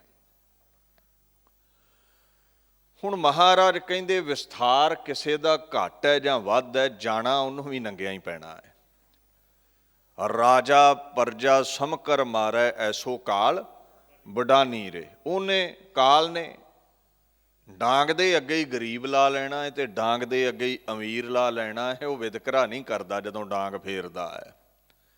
ਨਾ ਅਮੀਰ ਦੀ ਤਾਕਤ ਅੱਗੇ ਝੁਕਦਾ ਹੈ ਤੇ ਨਾ ਗਰੀਬ ਦੇ ਤਰਲੇ ਅੱਗੇ ਹੀ ਉਹ ਪਸੀਜਦਾ ਹੈ। ਹੁਣ ਇਨਸਾਨ ਜਿੰਨਾ ਚਾਹੇ ਵਿਸਥਾਰ ਕਰੇ, ਬਾਣੀ ਦਾ ਫਰਮਾਨ ਹੈ, ਕਿਨਹੂ ਲਾਖ ਪਾਂਚ ਕੀ ਜੋਰੀ, ਅੰਤ ਕੀ ਬਾਰ ਗਗਰੀਆ ਫੋਰੀ। ਕਹਿੰਦੇ ਕਿਸੇ ਨੇ ਲੱਖ ਜੋੜਿਆ, ਕਿਸੇ ਨੇ 5 ਲੱਖ ਇਕੱਠਾ ਕਰ ਲਿਆ, ਪਰ ਅੰਤ ਨੂੰ ਇਹ ਸਰੀਰ ਦਾ ਭਾਂਡਾ ਜਿਹੜਾ ਸੀ ਉਹ ਭੰਨ ਦਿੱਤਾ ਕਾਲ ਨੇ। ਨਾ ਅਮੀਰ ਦਾ ਛੱਡਿਆ, ਨਾ ਗਰੀਬ ਦਾ ਛੱਡਿਆ। ਸੋ ਇਸ ਸਵਈਏ ਵਿੱਚ ਮਹਾਰਾਜ ਨੇ ਇਹ ਉਪਦੇਸ਼ ਦਿੱਤਾ ਹੈ ਵੀ ਦੌਲਤ ਦਾ, ਸ਼ੋਹਰਤ ਦਾ, ਤਖਤਾਂ ਦਾ, ਤਾਜਾਂ ਦਾ ਮਾਣ ਨਾ ਕਰ। ਜਦੋਂ ਰੁਖਸਤ ਹੋਵੇਗਾ ਨਾ, ਜਦੋਂ ਜਾਣਾ ਪਿਆ ਤੇ ਇਹਦੇ ਚੋਂ ਸੂਈ ਵੀ ਨਾਲ ਨਹੀਂ ਜਾਣੀ। ਸੁੰਦਰ ਘੋੜੇ, ਸੁੰਦਰ ਸੇਜਾ, ਸ਼ਿੰਗਾਰੇ ਹੋਏ ਹਾਥੀ, ਜੀਵਨ ਦਰਮਿਆਨ ਇਕੱਠੇ ਕੀਤੇ ਹੋਏ ਭੰਡਾਰੇ ਕਹਿੰਦੇ ਮਿੱਟੀ ਹੋ ਜਾਣੇ ਨੇ। ਸੋ ਅੱਜ ਤੂੰ ਜੇ ਘੋੜੇ ਹਾਥੀਆਂ ਤੇ ਹੈ ਤੇ ਹੋ ਸਕਦਾ ਕੱਲ ਨੂੰ ਜੋੜਾ ਪਾਉਣਾ ਵੀ ਨਸੀਬ ਨਾ ਆਵੇ, ਜੁੱਤੀ ਵੀ ਪੈਰੀ ਨਾ ਦਵੇ। ਉਹ ਕਬਹੂ ਤੁਰੇ ਤੁਰੰਗ ਨਚਾਵੈ, ਕਬਹੂ ਪਾਏ ਪਨੀਹੋ ਨਾ ਪਾਵੈ। ਗੁਰੂ ਗ੍ਰੰਥ ਸਾਹਿਬ ਕਹਿੰਦੇ ਵੇਖ ਉਹਦੀ ਖੇਡ, ਕਿਧਰੇ ਘੋੜੇ ਬਖਸ਼ੇ ਹੋਏ ਨੇ ਤੇ ਕਿਧਰੇ ਪੈਰੀਂ ਜੁੱਤੀ ਵੀ ਨਹੀਂ ਰਹਿਣ ਦਿੰਦਾ। ਇਹ ਸਾਰੀ ਉਸ ਦੀ ਖੇਡ ਹੈ। ਔਰ ਰਵੇਗਾ ਕੋਈ ਨਹੀਂ। ਰਾਣਾ ਰਾਓ ਨਾ ਕੋ ਰਹੈ, ਰੰਗ ਨਾ ਤੁੰਗ, ਫਕੀਰ ਵਾਰੀ ਆਪੋ ਆਪਣੀ ਕੋਏ ਨਾ ਬੰਧੈ ਧੀਰ। ਬੜੇ ਬੜੇ ਮਰਾਤਬੇ ਹਾਸਲ ਕਰ ਚੁੱਕੇ ਰਾਜੇ ਨਹੀਂ ਰਹਿਣਗੇ। ਮਨੁੱਖਤਾ ਨੂੰ ਗੁਰੂ ਗੋਬਿੰਦ ਸਿੰਘ ਪਾਤਸ਼ਾਹ ਇਹੀ ਉਪਦੇਸ਼ ਦਿੰਦੇ ਨੇ, ਜੋ ਵੇਖਦਾ ਹੈ ਦੁਨੀਆ ਦੇ ਅੰਦਰ ਉਹ ਮਿਟੇਗਾ। ਧਨ ਦੌਲਤ ਤਖਤੋ ਤਾਜ। ਪਦਾਰਥਵਾਦ ਕਰਕੇ ਨਾ ਜਿਹੜਾ ਮਨੁੱਖ ਹੈ, ਕਿੰਨਾ ਵੀ ਅਮੀਰ ਹੋਵੇ, ਕਿੰਨਾ ਵੀ ਮਹਾਨ ਹੋਵੇ, ਬੜੇ ਬੜੇ ਸੂਰਬੀਰ ਉਹਦੇ ਅੱਗੇ ਝੁਕਦੇ ਹੋਣ, ਅੰਤ ਨੂੰ ਜਦੋਂ ਦੁਨੀਆ ਤੋਂ ਰੁਖਸਤ ਹੁੰਦਾ ਹੈ, ਨਾ ਸੰਪਤੀ ਨਾਲ ਜਾਂਦੀ ਹੈ, ਨਾ ਤਾਕਤ ਹੀ ਪਾਸ ਰਹਿੰਦੀ ਹੈ। ਸੋ ਤਖਤ ਦਾ, ਸੰਪਤੀ ਦਾ, ਜਾਤ ਦਾ, ਮਿੱਟੀ ਦਾ ਮਾਣ ਕਾਹਦਾ ਹੈ? ਇਹ ਵੈਰਾਗ ਦਾ ਉਪਦੇਸ਼ ਦਿੰਦੇ ਨੇ। ਗੁਰੂ ਗ੍ਰੰਥ ਸਾਹਿਬ ਨੂੰ ਪੜ੍ਹਿਓ, ਕੀ ਕਹਿੰਦੇ ਨੇ ਮਹਾਰਾਜ? ਕੱਪੜ ਰੂਪ ਸੁਹਾਵਣਾ, ਛੱਡ ਦੁਨੀਆ ਅੰਦਰ ਜਾਵਣਾ। ਜੋ ਕਮਾਇਆ ਸੀ ਇਹ ਸਭ ਦੁਨੀਆ 'ਚ ਰਹਿ ਜਾਵੇਗਾ। ਜਿੰਨਾ ਵੀ ਮਟੀਰੀਅਲ ਇਕੱਠਾ ਕੀਤਾ ਹੈ, ਪਦਾਰਥ ਤੂੰ ਇਕੱਠੇ ਕੀਤੇ ਨੇ, ਠੱਗੀ ਮਾਰੀ ਹੈ, ਧੋਖਾ ਕੀਤਾ ਹੈ, ਇਹ ਪਦਾਰਥ ਹਾਸਲ ਕਰਨ ਦੇ ਲਈ ਕਿਸੇ ਦਾ ਹੱਕ ਮਾਰਿਆ ਹੈ, ਗਲਤ ਕਰਮ ਕੀਤੇ ਨੇ। ਕਿਸ ਲਈ ਕਹਿੰਦੇ? ਹੁਣ ਨਾਲ ਕੁਝ ਜਾਵੇ ਤੇ ਠੀਕ ਹੈ, ਕਹਿੰਦੇ ਜਾਣਾ ਹੀ ਕੁਝ ਨਹੀਂ ਹੈ। ਹਾਂ, ਕਰਮ ਨਾਲ ਜਾਂਦੇ ਨੇ, ਚੰਗੇ ਨੇ ਜਾਂ ਮੰਦੇ ਨੇ। ਔਰ ਕਰਮਾਂ ਅਨੁਸਾਰ ਦਰਗਾਹ ਵਿੱਚ ਸਜ਼ਾ ਮਿਲੇਗੀ। ਉੱਥੇ ਇੱਕ ਕੋਰਟ ਹੈ ਦਰਗਾਹ ਵਿੱਚ, ਉੱਥੇ ਵੀ ਮੁਕੱਦਮੇ ਚੱਲਦੇ ਨੇ। ਹਰ ਇਨਸਾਨ ਦਾ ਉੱਥੇ ਫੈਸਲਾ ਹੋਣਾ ਹੈ। ਦੁਨਿਆਵੀ ਕੋਰਟ ਅੰਦਰ ਤੇ ਹੋ ਸਕਦਾ ਤੁਸੀਂ ਮਾਇਆ ਦੇ ਕੇ ਜੱਜ ਵੀ ਖਰੀਦ ਲਓ ਤੇ ਗਵਾਹ ਵੀ ਖਰੀਦ ਲਓ। ਦਰਗਾਹ ਵਿੱਚ ਇਹ ਗੱਲ ਨਹੀਂ ਬਣੇਗੀ। ਗੁਰੂ ਅਰਜਨ ਸਾਹਿਬ ਕਹਿੰਦੇ, ਸੁਣ ਸੁਣ ਹੀ ਡਰਾਇਆ, ਕਰਰੋ ਧਰਮ ਰਾਇਆ। ਡਰ ਲੱਗਦਾ ਹੈ ਕਹਿੰਦੇ ਸੁਣ ਕੇ, ਬੜਾ ਕਰੜੇ ਸੁਭਾਅ ਦਾ ਹੈ ਧਰਮ ਰਾਜਾ। ਉਹ ਵਿਕਦਾ ਨਹੀਂ, ਉਹ ਝੁਕਦਾ ਨਹੀਂ। ਦਾ ਰਾਈਟੀਅਸ ਜੱਜ ਆਫ ਧਰਮਾ, ਮਹਾਰਾਜ ਕਹਿੰਦੇ ਨੇ, ਹੀ ਇਜ਼ ਸੋ ਸਟ੍ਰਿਕਟ, ਬੜਾ ਸਖਤ ਹੈ, ਝੁਕੇਗਾ ਨਹੀਂ, ਵਿਕੇਗਾ ਨਹੀਂ, ਕਰਮਾਂ ਦੇ ਅਨੁਸਾਰ ਸਜ਼ਾ ਦੇਵੇਗਾ। ਉੱਥੇ ਕੀ ਹੋਵੇਗਾ ਦਰਗਾਹ ਦੇ ਵਿੱਚ? ਕਹਿੰਦੇ ਮੰਦਾ ਚੰਗਾ ਆਪਣਾ ਆਪੇ ਹੀ ਕੀਤਾ ਪਾਵਣਾ। ਫਿਰ ਜੋ ਬੀਜਿਆ ਹੋਇਆ ਉਹ ਵੱਢਣਾ ਪਵੇਗਾ। ਕਰਮ ਨਾਲ ਜਾਣੇ ਨੇ ਦਏ, ਇਸ ਗੱਲ ਦਾ ਖਿਆਲ ਰੱਖਿਓ। ਜਾਇਦਾਦ ਨਹੀਂ ਜਾਵੇਗੀ। ਮੰਦੇ ਕਰਮ ਹੋਏ ਤੇ ਉਹ ਫੈਸਲਾ ਦੇਵੇਗਾ। ਮੋਹ ਮਗਨ ਮੀਠ ਜੋਨ ਫਾਸੇ। ਮਹਾਰਾਜ ਕਹਿੰਦੇ ਜਿਹੜਾ ਸੰਸਾਰ ਵਿੱਚ ਹੀ ਜੁੜਿਆ ਰਿਹਾ, ਜਿਸ ਨੇ ਸੰਸਾਰ ਹੀ ਕਮਾਇਆ, ਗਲਤ ਕਰਮ ਕੀਤੇ, ਸੰਸਾਰ ਦੇ ਮੋਹ ਕਾਰਨ ਉਸ ਨੂੰ ਜੂਨਾਂ ਵਿੱਚ ਹੀ ਸੁੱਟ ਦਿੱਤਾ ਜਾਵੇਗਾ ਵੀ ਤੈਨੂੰ ਜਿਹਦੇ ਨਾਲ ਪਿਆਰ ਹੈ ਤੂੰ ਉੱਥੇ ਹੀ ਚਲਿਆ ਜਾ। 1,84 ਜੋਨ ਭਰਮਾਇਆ, 84 ਦਾ ਗੇੜ ਹੈ। ਨਿਰੰਕਾਰ ਨੂੰ ਚੇਤੇ ਹੀ ਨਹੀਂ ਕੀਤਾ ਤੇ ਉਹ ਸੱਚਖੰਡ ਵਿੱਚ ਜਗ੍ਹਾ ਕਿਉਂ ਦੇਵੇ? ਤੁਸੀਂ ਸੰਸਾਰ ਨੂੰ ਹੀ ਕਮਾਇਆ ਹੈ, ਸੰਸਾਰ ਵਿੱਚ ਹੀ ਰਹੇ ਹੋ, ਸੰਸਾਰ ਦੀ ਹੀ ਇੱਛਾ ਹੈ ਤੇ ਉੱਥੇ ਹੀ ਭੇਜ ਦਿੰਦਾ ਹੈ। ਜੂਨਾਂ ਵਿੱਚ ਮਹਾਰਾਜ ਕਹਿੰਦੇ ਸੁੱਟ ਦਿੱਤਾ ਜਾਵੇਗਾ। He will be ਟ੍ਰੈਪਡ in reincarnation. ਜੂਨਾਂ ਵਿੱਚ ਉਹ ਫਸ ਗਿਆ ਤੇ ਜਿਹਨੇ ਹਿਸਾਬ ਕਿਤਾਬ ਦੌਰਾਨ ਇਹ ਸਾਬਤ ਕਰ ਦਿੱਤਾ ਉਹਦੇ ਕਰਮ ਚੰਗੇ ਨੇ, ਉਹਨੇ ਨਾਮ ਧਨ ਕਮਾਇਆ ਏ। ਤੇ ਗੁਰੂ ਗ੍ਰੰਥ ਸਾਹਿਬ ਕਹਿੰਦੇ ਨੇ ਗੁਣ ਗਾਵੈ ਅਬਿਨਾਸੀਐ ਜੋਨ ਗਰਭ ਨਾ ਦੱਦਾ। ਉਹ ਜੂਨਾਂ ਵਿੱਚ ਨਹੀਂ ਆਉਂਦਾ।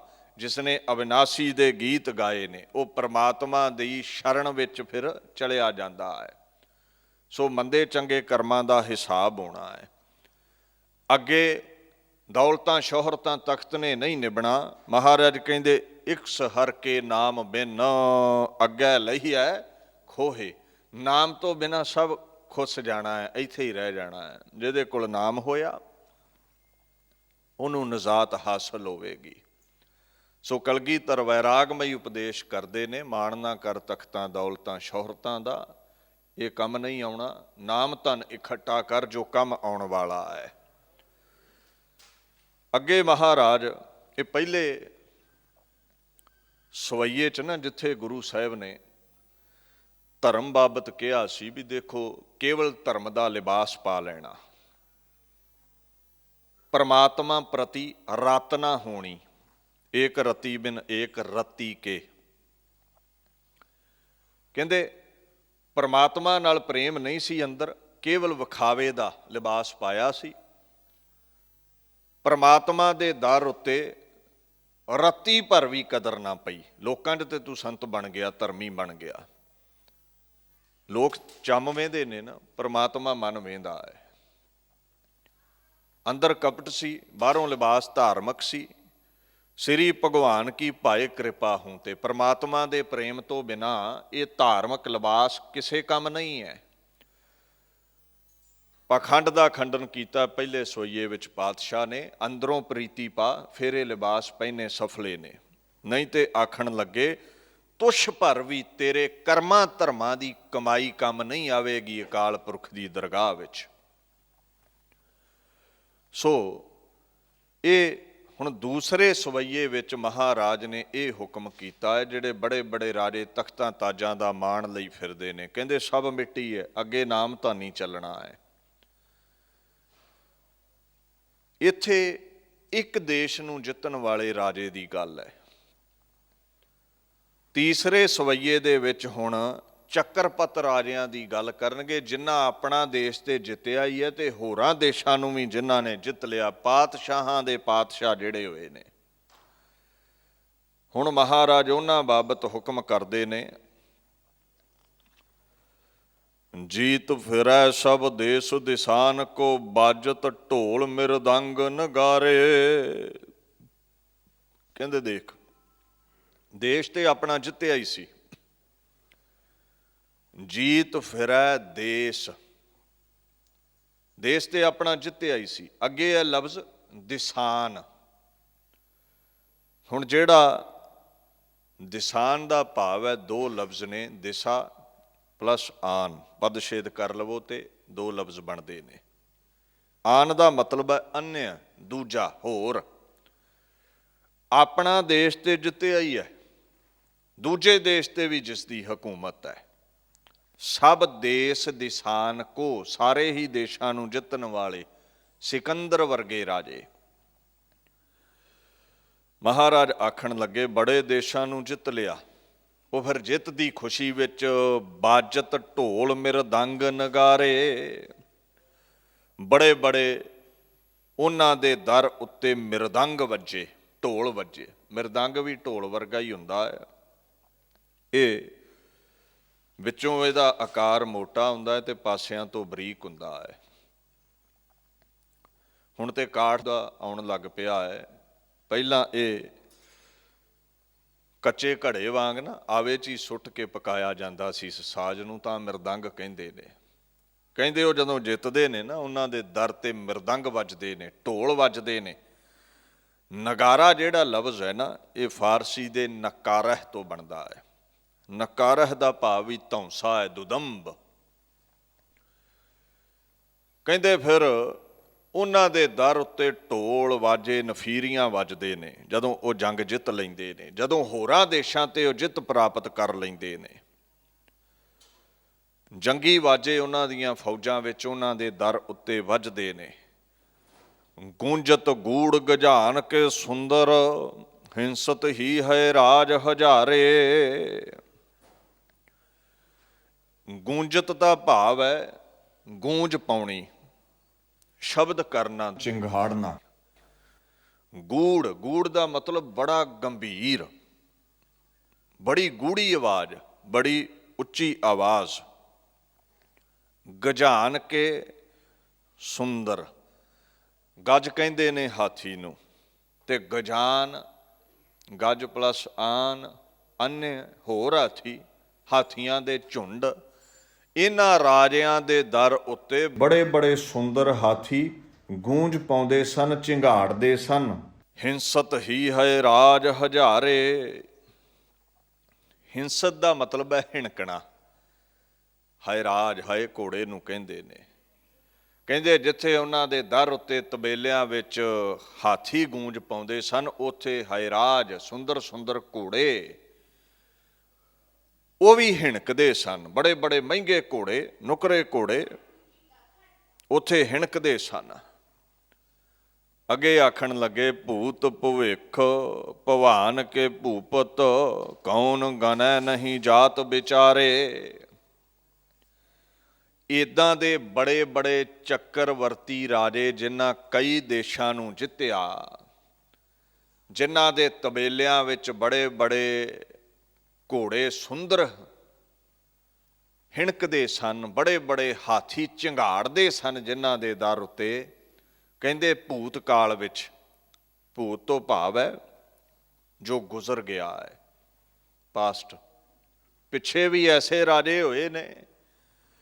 ਭਵਾਨ ਦਾ ਮਤਲਬ ਹੈ ਅੱਜ ਦੇ ਸਮੇਂ ਵਿੱਚ।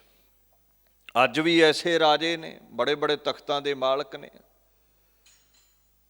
ਤੇ ਮਹਾਰਾਜ ਆਖਣ ਲੱਗੇ, ਅਗਾਂਹੀ ਭਵਿੱਖ ਵਿੱਚ ਵੀ ਐਸੇ ਰਾਜੇ ਹੋਣਗੇ, ਦੇਸ਼ਾਂ ਦੇ ਤਖਤਾਂ ਦੇ ਮਾਲਕ। ਅੱਜ ਜਿਵੇਂ ਹਾਲਾਤ ਬਦਲ ਗਏ, ਉਦੋਂ ਹਾਥੀ ਘੋੜੇ ਸ਼ਾਨ ਹੁੰਦੇ ਸਨ, ਅੱਜ ਕੱਲ੍ਹ ਮਹਿੰਗੀਆਂ ਗੱਡੀਆਂ ਨੇ। ਰਾਜਸੀ ਲੋਕ, ਤਾਕਤਵਰ ਲੋਕ, ਮਾਇਆਧਾਰੀ ਲੋਕ। ਕਹਿੰਦੇ ਚਾਹੇ ਉਹ ਭਵਿੱਖ ਹੈ, ਚਾਹੇ ਉਹ ਭਵਾਨ ਹੈ, ਚਾਹੇ ਉਹ ਭੂਤ ਕਾਲ ਹੈ, ਪਾਸਟ, ਪ੍ਰੈਜ਼ੈਂਟ, ਫਿਊਚਰ, ਕੋਈ ਵੀ ਸਮਾਂ ਹੈ, ਐਸੇ ਰਾਜੇ ਹੋਏ ਨੇ, ਹਨ ਅਤੇ ਹੋਣਗੇ।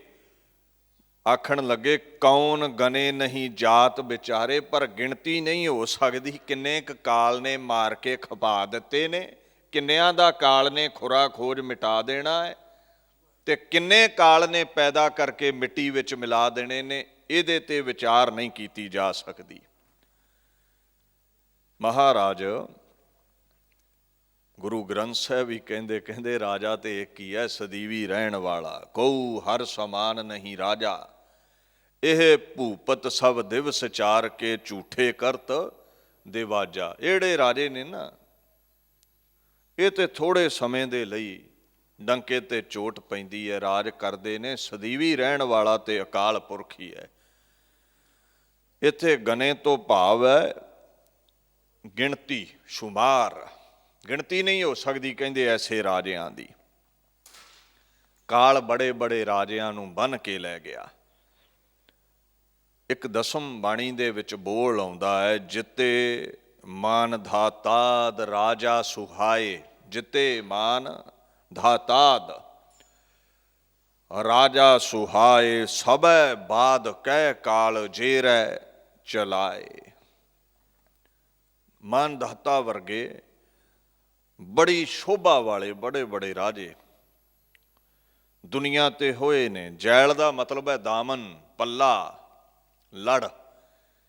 ਗੁਰੂ ਗੋਬਿੰਦ ਸਿੰਘ ਬਾਦਸ਼ਾਹ ਕਹਿੰਦੇ ਸਭੈ ਬਾਦ ਕੈ ਕਾਲ ਜੇਲੈ ਚਲਾਏ, ਸਾਰਿਆਂ ਨੂੰ ਕਾਲ ਨੇ ਪੱਲੇ ਨਾਲ ਬੰਨ੍ਹ ਕੇ ਲੈ ਜਾਣਾ ਹੈ। ਪਿੱਛੇ ਲੈ ਗਿਆ ਹੈ, ਹੁਣ ਵੀ ਲੈ ਜਾਵੇਗਾ। ਉਹ ਰਾਣਾ ਰਾਓ ਸਭੈ ਕੋਊ ਚਾਲੈ, ਝੂਠ ਛੋੜ ਜਾਏ ਪਾਸਾਰ।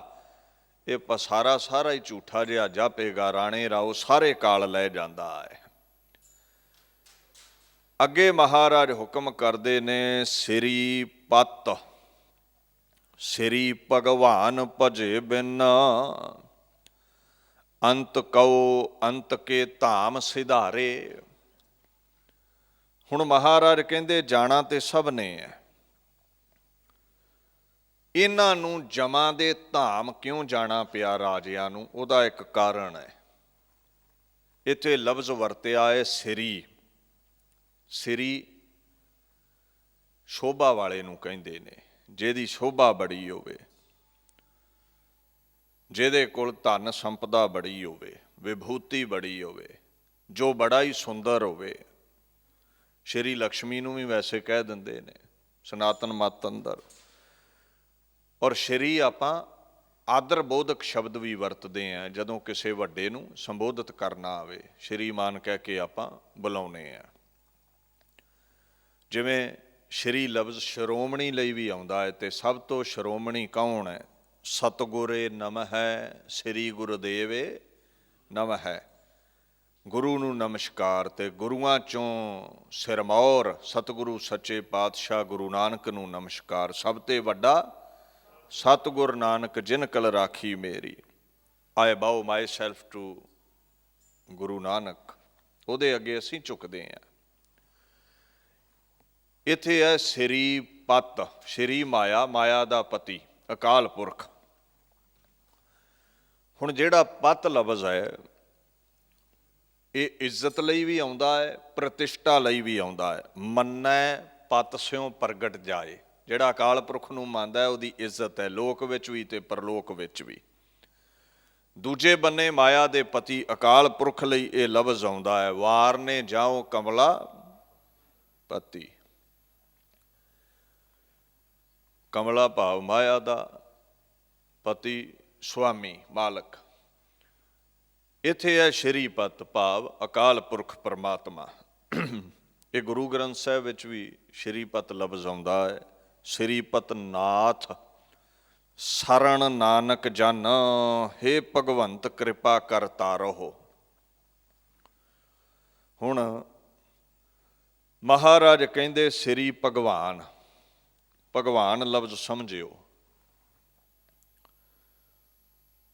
ਜਿਹੜਾ ਜੋਨੀ ਨੂੰ ਧਾਰਨੇ ਵਾਲਾ ਹੈ।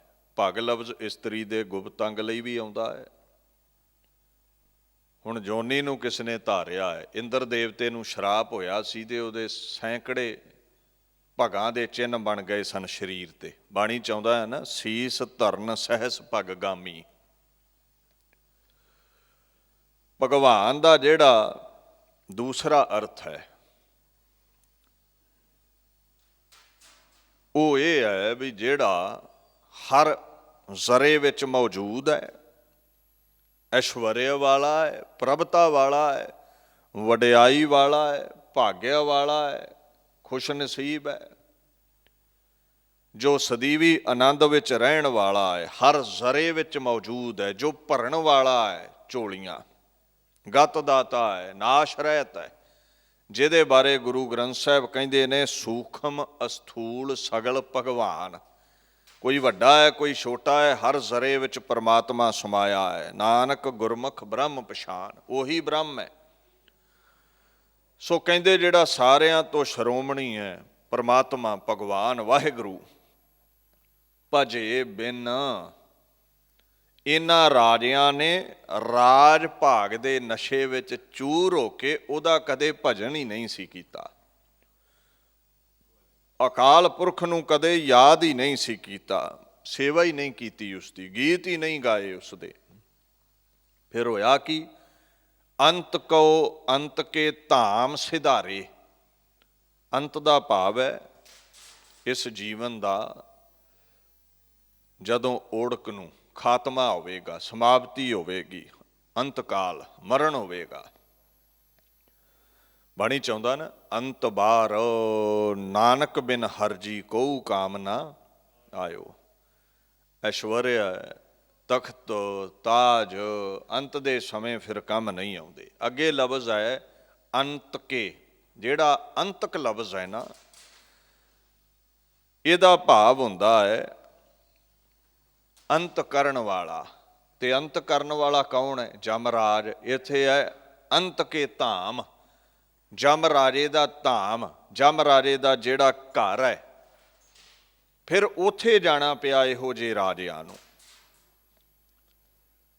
ਗੁਰੂ ਗ੍ਰੰਥ ਸਾਹਿਬ ਪਾਤਸ਼ਾਹ ਵਿੱਚ ਵੀ ਇਹ ਅੰਤਕ ਲਫ਼ਜ਼ ਆਉਂਦਾ ਹੈ। ਅਗ ਅੰਤਕ ਵਧੈ ਨਾ ਸਲ ਕਵ, ਗੁਰੂ ਰਾਮਦਾਸ ਤੇਰੀ ਸ਼ਰਨ। ਬਚਣਾ ਹੈ ਅੰਤਕ ਤੋਂ, ਭਾਵ ਅੰਤ ਕਰਨ ਵਾਲੇ ਜਮਾਂ ਤੋਂ, ਤੇ ਗੁਰੂ ਰਾਮਦਾਸ ਦੀ ਸ਼ਰਨ ਆ ਜਾ। ਧਾਮ ਤੋਂ ਭਾਵ ਹੈ ਘਰ, ਨਿਵਾਸ ਸਥਾਨ। ਤੇ ਜਮ ਕਿੱਥੇ ਰਹਿੰਦੇ ਨੇ? ਪਰਲੋਕ ਅੰਦਰ। ਜਮਾਂ ਦਾ ਘਰ ਕੀ ਹੈ? ਨਰਕ, ਦੋਜ਼ਖ। ਬੁਰੇ ਕਰਮ ਕਰਨ ਵਾਲੇ ਨੂੰ ਉੱਥੇ ਭੇਜਿਆ ਜਾਂਦਾ ਹੈ, ਯਮਪੁਰ, ਯਮਲੋਕ। ਦੇਖ, ਪ੍ਰਭੂ ਦੀ ਬੰਦਗੀ ਕਰਨ ਤੋਂ ਬਿਨਾਂ ਗੁਰੂ ਗੋਬਿੰਦ ਸਿੰਘ ਪਾਤਸ਼ਾਹ ਕਹਿੰਦੇ ਨੇ ਅੰਤ ਨੂੰ ਇਹ ਰਾਜੇ ਨਰਕ ਵਿੱਚ, ਦੋਜ਼ਖ ਵਿੱਚ ਪਾਏ ਗਏ।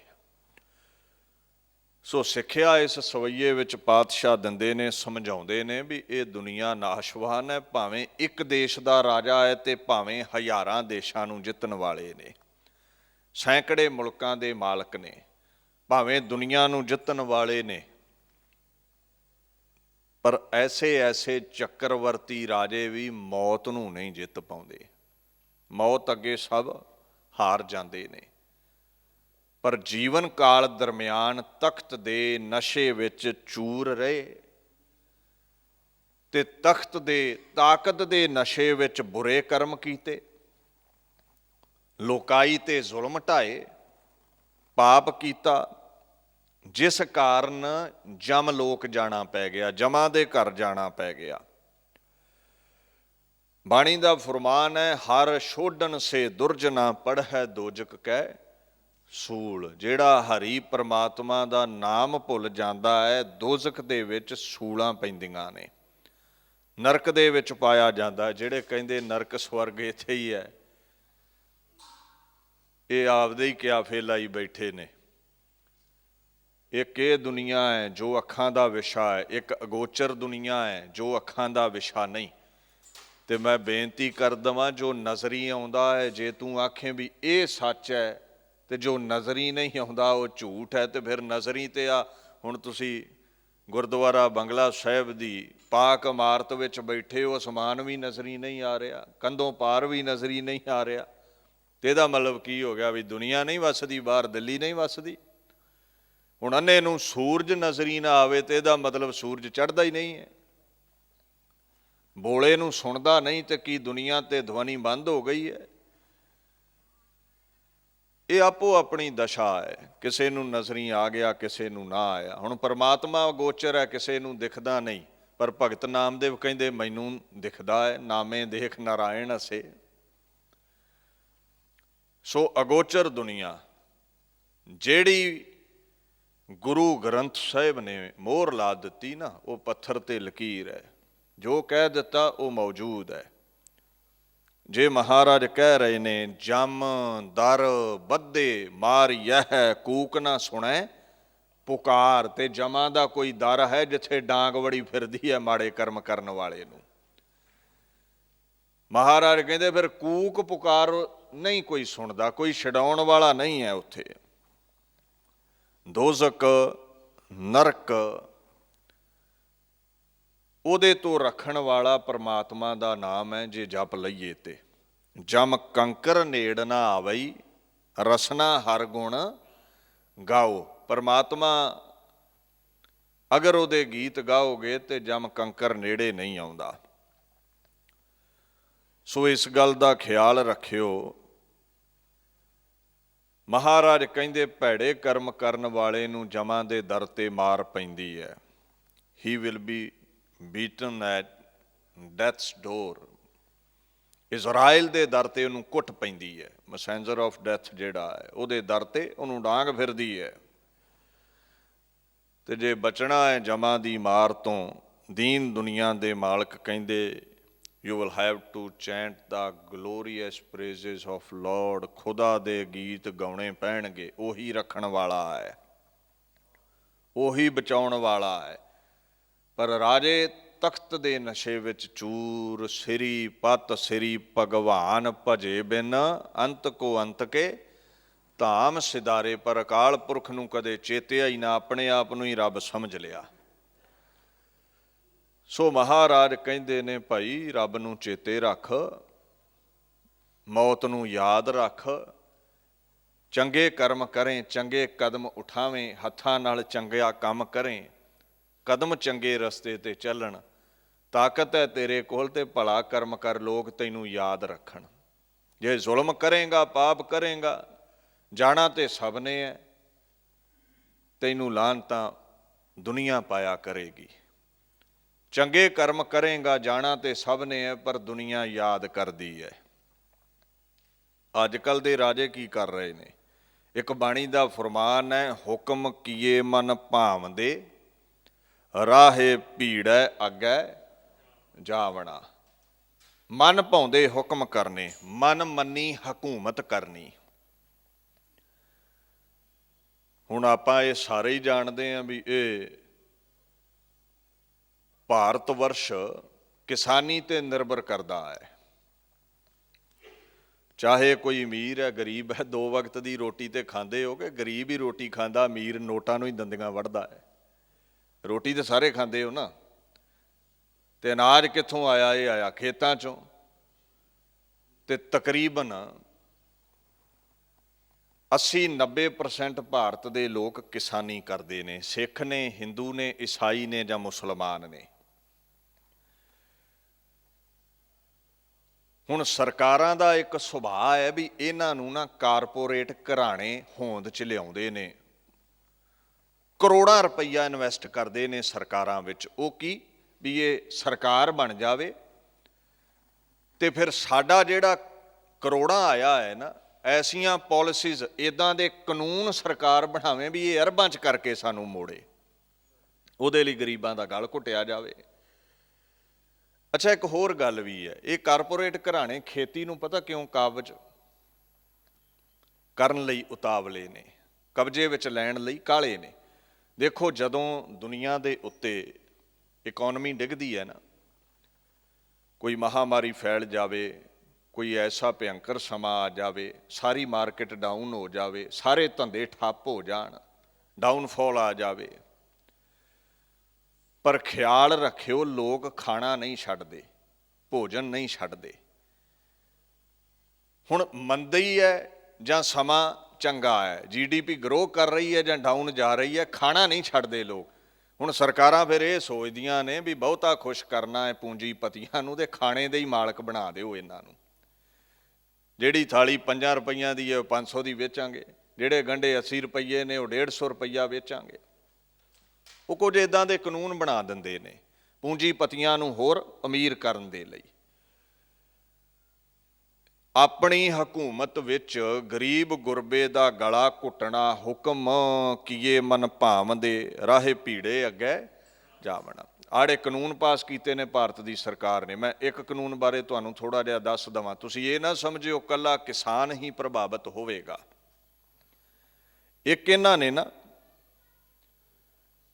3 ਕਾਨੂੰਨਾਂ ਚੋਂ ਇੱਕ ਕਾਨੂੰਨ ਪਾਸ ਕੀਤਾ ਹੈ, ਭਾਵ ਜ਼ਰੂਰੀ ਜਿਹੜੀਆਂ ਵਸਤੂਆਂ ਨੇ ਨਾ ਉਹਨਾਂ ਨਾਲ ਰਿਲੇਟਡ ਇੱਕ ਕਾਨੂੰਨ ਹੈ, ਜਿਹਦੇ ਵਿੱਚ ਇਹਨਾਂ ਸੋਧ ਕੀਤੀ ਸੀ ਵੀ ਜਿੰਨੀ ਮਰਜ਼ੀ ਸਟੋਰੇਜ ਕਰ ਲਈਏ। ਹੁਣ ਹੋਇਆ ਕੀ ਹੈ, ਨਾਲ ਕਹਿ ਦਿੱਤਾ ਵੀ ਜੇ ਕੋਈ ਸਟੋਰੇਜ ਵਿੱਚ ਪਏ ਪਦਾਰਥਾਂ ਨੂੰ, 2 ਤਰ੍ਹਾਂ ਦੀਆਂ ਗੁਡਸ ਹੁੰਦੀਆਂ, ਪੈਰੀਸ਼ੇਬਲ ਤੇ ਨਾਨ ਪੈਰੀਸ਼ੇਬਲ। ਪੈਰੀਸ਼ੇਬਲ ਜਿਹੜੇ ਛੇਤੀ ਗਲ ਸੜ ਜਾਂਦੇ ਨੇ, ਆਲੂ ਗੰਢੇ। ਨਾਨ ਪੈਰੀਸ਼ੇਬਲ ਹੋਰ ਖਾਣ ਵਾਲੀਆਂ ਚੀਜ਼ਾਂ। ਉਹ ਕਹਿੰਦੇ ਨੇ ਵੀ ਜਿਹੜੇ ਪੈਰੀਸ਼ੇਬਲ ਗੁਡਸ ਨੇ, ਮੰਨ ਲਓ ਗੰਢੇ ਆਲੂ ਨੇ ਨਾ, ਜੇ ਇਹਨਾਂ ਦਾ ਮੁੱਲ 100% ਵਧਾਉਣਗੇ ਕਾਰਪੋਰੇਟ ਘਰਾਣੇ ਤੇ ਸਰਕਾਰ ਦਖਲ ਦੇਵੇਗੀ ਵੀ ਮੁੱਲ ਘੱਟ ਕਰੋ, ਤੇ ਜੇ 100% ਨਾਲੋਂ 1% ਵੀ ਮੁੱਲ ਘਾਟੇ ਨਾ ਰੱਖਿਆ, ਸਰਕਾਰ ਨੇ ਨਹੀਂ ਦਖਲ ਦੇਣਾ। ਮੰਨ ਲਓ ਅੱਜ 100 ਰੁਪਏ ਗੰਢੇ ਕਿਲੋ ਹੋ ਗਏ, ਠੀਕ ਹੈ ਜੀ।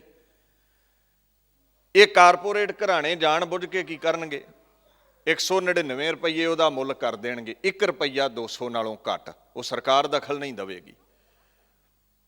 ਅਗਲੇ ਸਾਲ 200 ਵਾਲੀ ਚੀਜ਼ 400 ਦੀ ਕਰਨ ਦੇ ਬਜਾਏ 399 ਦੀ ਇਹ ਕਰ ਦੇਣਗੇ। ਸਰਕਾਰ ਕਹਿੰਦੀ ਅਸੀਂ ਉਦੋਂ ਦਖਲ ਦੇਣਾ ਜਦੋਂ 100 ਵਾਲੀ ਵਸਤੂ 200 ਦੀ ਹੋਵੇਗੀ। ਤੇ ਹੁਣ ਹਿਸਾਬ ਲਾ ਲਵੋ, ਜਿਨ੍ਹਾਂ ਨੇ ਇਹ ਮਾਲ ਮੱਤਾ ਸਟੋਰ ਕੀਤਾ ਹੈ, 100 ਦੀ ਚੀਜ਼ ਜਦੋਂ 199 ਦੀ ਰੁਪਈਆ ਘਟਾ ਕੇ ਵੇਚੀ ਜਾਣਗੇ, ਕੀ ਫਰਕ ਪੈਂਦਾ ਹੈ। ਮਹਿੰਗਾਈ ਦੁੱਗਣੀ ਹੋਵੇਗੀ, ਸਟੋਰ ਕੀਤੀਆਂ ਹੋਈਆਂ ਵਸਤੂਆਂ ਦੁੱਗਣੇ ਭਾਅ ਤੇ ਵਿਕਣਗੀਆਂ। ਕਿਸਾਨਾਂ ਕੋਲੋਂ ਅੱਧੇ ਮੁੱਲ ਤੇ ਲੈ ਕੇ ਦੂਣਾ ਭਾਅ ਤੁਹਾਡੇ ਕੋਲੋਂ ਲੈਣਗੇ। ਨਾ ਤੁਹਾਨੂੰ ਦਾਲ ਆਟਾ ਹੀ ਫਿਰ ਸਸਤਾ ਮਿਲਣਾ ਹੈ, ਨਾ ਪ੍ਰਸ਼ਾਦਾ ਪਾਣੀ ਸਸਤਾ ਮਿਲਣਾ ਹੈ। ਅਸਮਾਨ ਨੂੰ ਮਹਿੰਗਾਈ ਚੁੰਮੇਗੀ। ਇਹ ਕਿਸਾਨ ਜਿਹੜਾ ਹੈ ਨਾ, ਭਾਰਤ ਵਰਸ਼ ਦੇ ਹਰ ਇਨਸਾਨ ਲਈ ਲੜ ਰਿਹਾ ਹੈ। ਸਾਰੇ ਹੀ ਲੋਕ ਮਹਿੰਗਾਈ ਨਾਲ ਪ੍ਰਭਾਵਿਤ ਹੋਣਗੇ। ਪੈਰਿਸ਼ੇਬਲ ਗੁਡਸ ਦਾ ਰੇਟ ਦੂਣਾ ਹੋ ਜਾਵੇਗਾ। ਕਿਸਾਨਾਂ ਕੋਲੋਂ ਇਹਨਾਂ ਨੇ ਫਸਲਾਂ ਅੱਧੇ ਰੇਟ ਤੇ ਲੈਣੀਆਂ ਨੇ, ਦੂਣੇ ਤੇ ਵੇਚ ਦਿੰਦੇ ਨੇ। ਆਹ ਛੱਲੀਆਂ ਜੀਆਂ ਨਹੀਂ, ਜਿਹੜੀ ਮੱਕੀ ਹੈ, ਇਹ 1800-1900 ਰੁਪਏ ਨੂੰ ਇਹਦੀ MSP ਹੈ, ਰੇਟ ਹੈ। ਤੇ ਵਪਾਰੀ ਨਾ ਰੇਟ ਹੁੰਦਿਆਂ ਵੀ 800-900 ਨੂੰ ਖਰੀਦਦੇ ਨੇ। ਤੇ 5-4 ਰੁਪਈਆਂ ਦੀ ਛੱਲੀ ਨਹੀਂ ਜਿਹੜੀ ਇਹਨਾਂ ਦੇ ਸਟੋਰ ਤੇ ਪੈਕ ਹੋਈ 50 ਰੁਪਈਆਂ ਦੀ ਮਿਲਦੀ ਹੈ। ਉਹ ਸਾਰੇ ਆਪਣੀ ਮਰਜ਼ੀ ਨਾਲ ਆਪਣਾ ਸਾਜੋ ਸਮਾਨ ਵੇਚਦੇ ਨੇ ਤੇ ਕਿਸਾਨ ਦੀ ਫਸਲ ਦਾ ਮੁੱਲ ਸਰਕਾਰ ਪਾਉਂਦੀ ਹੈ। ਇਹ ਬੇਨਿਆਈ ਹੈ। ਉਹ ਕਮ ਸੇ ਕਮ ਤੁਸੀਂ ਕਮਾਈ ਕਰਨੀ ਹੈ। ਹੁਣ ਬਾਸਮਤੀ ਜਿਹੜੀ ਹੈ ਚੌਲ ਹੈ, ਉਹ 100 ਰੁਪਏ ਨੂੰ ਚੰਗੀ ਕਿਲੋ ਵੇਚਦੇ ਨੇ ਤੇ ਕਿਸਾਨਾਂ ਕੋਲੋਂ 2000 ਨੂੰ ਕੁਇੰਟਲ ਲੈਂਦੇ ਨੇ। 2500 2000 ਤੇ ਨਹੀਂ ਆ। ਉਹ ਕਮ ਸੇ ਕਮ ਅੱਧੀ ਕਮਾਈ ਤੇ ਦੋ, ਤੁਹਾਡੇ ਦੇਸ਼ ਨੂੰ ਪਾਲ ਰਿਹਾ ਹੈ। ਇਹ ਸਾਰਿਆਂ ਦਾ ਹੀ ਮਸਲਾ ਹੈ। ਤਖਤ ਦੇ ਨਸ਼ੇ ਵਿੱਚ ਚੂਰ ਜਿਹੜੇ ਲੋਕ ਨੇ, ਉਹ ਸਮਝਦੇ ਨੇ ਵੀ ਸ਼ਾਇਦ ਇਹ ਸੱਤਾ ਸਦੀ ਵੀ ਹੈ। ਉਹ ਕੀ ਕਰਦੇ ਨੇ, ਫਿਰ ਪੜ੍ਹ ਦੇਵਾਂ, ਹੁਕਮ ਕੀਏ ਮਨ ਭਾਵਦੇ ਰਾਹੇ ਭੀੜੈ ਅੱਗੇ ਜਾਵਣਾ। ਮਨ ਭਾਉਂਦਾ ਹੁਕਮ ਕਰਦੇ ਨੇ ਆਪਣੀ ਹਕੂਮਤ ਵਿੱਚ, ਪਰ ਪਾਤਸ਼ਾਹ ਕਹਿੰਦੇ ਨੇ ਯਾਦ ਰੱਖਿਓ, ਇਹ ਜਿਹੜੀਆਂ ਕੀਤੀਆਂ ਵਧੀਕੀਆਂ ਨੇ, ਰੱਬ ਦੀ ਡਾਂਗ ਜ਼ਰੂਰ ਵੱਜਦੀ ਹੈ, ਭਾਵੇਂ ਉਸ ਦਾ ਖੜਕਾ ਨਹੀਂ ਹੁੰਦਾ, ਪਰ ਉੱਠਣ ਜੋਗਾ ਨਹੀਂ ਛੱਡਦੀ। ਜੇ ਲੋਕ ਤੁਹਾਡਾ ਕੁਝ ਨਹੀਂ ਵਿਗਾੜ ਸਕਦੇ ਤੇ ਰੱਬ ਤੋਂ ਡਰਿਆ ਕਰੋ।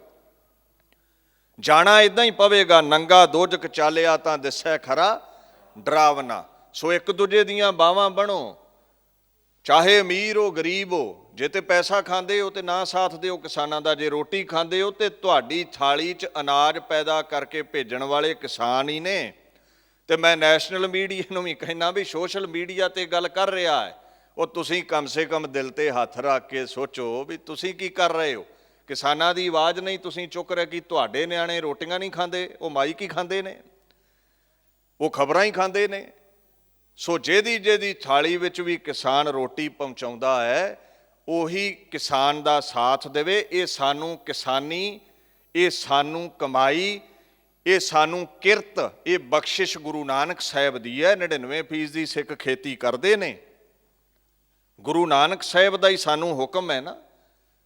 ਕੀ ਹੁਕਮ ਕੀਤਾ, ਘਾਲ ਖਾਏ ਕਿਛ ਹੱਥੋਂ ਦੇਹ, ਨਾਨਕ ਰਾਹ ਪਛਾਣੈ ਸੇ। ਲੰਗਰ ਕੀ ਹੈ, ਕਹਿੰਦੇ ਆਪ ਕਮਾਈ ਕਰਕੇ ਖਾਲਾ ਤੇ ਤੇਰੇ ਇਰਦ ਗਿਰਦ ਵੀ ਕੋਈ ਭੁੱਖਾ ਨਾ ਰਵੇ। ਤੇ ਸਰਕਾਰਾਂ ਕਮਾਈ ਖਾਣ ਨੂੰ ਫਿਰਦੀਆਂ ਨੇ। ਸੋ ਸਾਰੇ ਰਲ ਮਿਲ ਕੇ ਆਪਾਂ ਸਾਥ ਦੇਣਾ ਹੈ। ਇਹ ਸਿਧਾਂਤ ਹੈ ਇੱਕ, ਦਇਆ ਜਾਣੈ ਜੀ ਕੀ ਕਿਛ ਪੁੰਨ ਦਾਨ ਕਰੇ। ਆਪ ਕਮਾਓ, ਹੋਰਾਂ ਨੂੰ ਵੀ ਪੁੰਨ ਦਾਨ ਕਰੋ, ਫਿਰ ਜੀਵਨ ਸਫਲਾ ਹੈ। ਤੇ ਰਾਜਿਆਂ ਨੂੰ ਚਾਹੀਦਾ ਹੈ, ਸਭ ਸੁਖਾਲੀ ਵੋਠੀਆਂ ਇਹੋ ਹੋਆ ਹਲੇਮੀ ਰਾਜ ਜੀਓ। ਜਿੱਥੇ ਸਾਰੇ ਸੁਖੀ ਵਸਣ, ਇੱਦਾਂ ਦਾ ਰਾਜ ਕਰੋ ਜਿੱਦਾਂ ਦਾ ਰਾਜੇ ਰਣਜੀਤ ਸਿੰਘ ਨੇ ਕੀਤਾ ਸੀ। ਜੇ ਜ਼ਬਰ ਕਰੋਗੇ ਤੇ ਕਲਗੀਧਰ ਦੇ ਬੋਲ ਨੇ, ਤੂੰ ਘਰ ਜ਼ਬਰ ਆਜ਼ਜ਼ ਖਾਰਾਸ਼ੀ ਮੁਕੁਨ, ਕਸਮ ਰਾਬਾ ਤੇਸ਼ੇ ਤਾਰਾਸ਼ੀ ਮੁਕੁਨ। ਜੇ ਗਰੀਬਾਂ ਦਾ ਲਹੂ ਡੋਲੇਗਾ, ਮਜ਼ਨ ਤੇਗ ਬਰ ਖੂਨ ਕਸਬੇ ਦਰੇਗ, ਤੁਰਾ ਨੀਜ਼ ਖੂਨ ਅਸਤਬਾ ਚਰਖ ਤੇਗ। ਤੂੰ ਤਲਵਾਰ ਨਾਲ, ਕਾਨੂੰਨ ਦੀ ਤਲਵਾਰ ਨਾਲ ਗਰੀਬਾਂ ਦਾ ਖੂਨ ਵਹਾਵੇਂਗਾ ਤੇ ਰੱਬ ਦੀ ਤਲਵਾਰ ਵੀ ਤਿਆਰ ਖੜੀ ਹੈ ਤੇਰਾ ਖੂਨ ਵਹਾਉਣ ਲਈ, ਭਾਵੇਂ ਦਿਖਦੀ ਨਹੀਂ ਹੈ। ਉਹ ਉੱਠਣ ਜੋਗਾ ਨਹੀਂ ਛੱਡਦੀ। ਸੋ ਹਲੇਮੀ ਰਾਜ ਕਮਾਓ। ਗਰੀਬ ਗੁਰਬੇ ਦਾ ਗਲਾ ਨਾ ਘੁੱਟੋ, ਇਹ ਤਖਤ ਸਦੀਵੀ ਨਹੀਂ ਹੁੰਦਾ।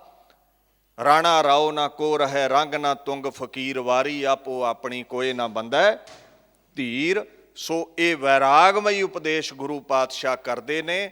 ਦੀਨ ਦੁਨੀਆ ਦੇ ਮਾਲਕ ਦੀ ਪਾਕ ਬਾਣੀ ਦੀ ਵਿਆਖਿਆ ਕਰਦਿਆਂ ਬੇਅੰਤ ਤਰੁੱਟੀਆਂ ਰਹਿ ਜਾਂਦੀਆਂ ਨੇ, ਆਪ ਸੰਗਤ ਨੇ ਖਿਮਾ ਕਰ ਦੇਣੀ।